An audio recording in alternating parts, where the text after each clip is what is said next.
Next up, we'll hear from another resident who has some concerns about safety in his neighborhood. I'm curious, Whitman Drive is a pretty big thoroughfare from Berlin Cross Keys Road out to the Pike.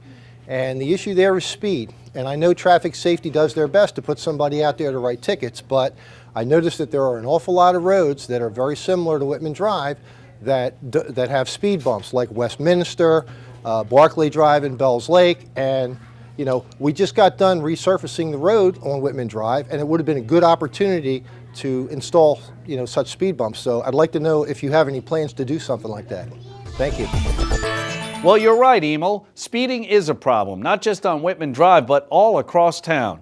Although you mentioned a few streets in town that do have speed bumps, or speed humps as they're referred to, we've found that they can be difficult and costly to properly install. First of all, they must be installed properly at regulation height. We've heard complaints from motorists who hit them too rapidly, which can cause damage to the car's undercarriage. We've also heard reports of noise problems when drivers slow down before hitting the bump, then gun their engines once they pass over. And lastly, it's recommended that they be placed in a series, and each strip per series costs $7,500. Yes, that's $7,500 for each speed hump. Since we're trying to keep taxes down in Washington Township, when it comes to controlling speed, we feel that speed humps are less cost-effective than more traditional speed deterrents, like good old-fashioned police work.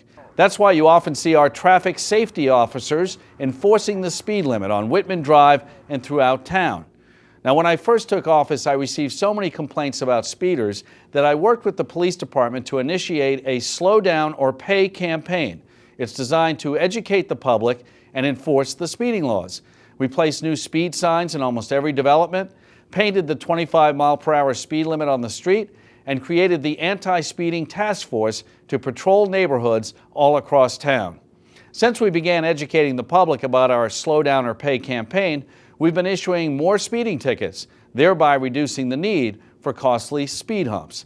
I'd also like to mention that I have a bill in the legislature that recommends counties and municipalities to authorize their police department to use photo radar systems to enforce speed laws. It's a unique technology that can be placed at streets or intersections where there is a high incidence of speeding.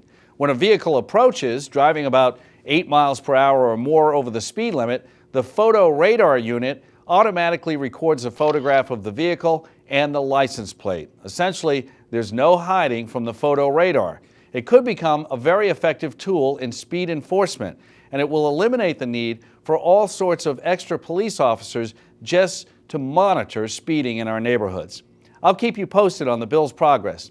In the meantime, Emil, the Traffic Safety Department can help to assure that your street has increased speed patrol, adequate signage, and they can even move the electronic speed display trailer to different trouble spots in town.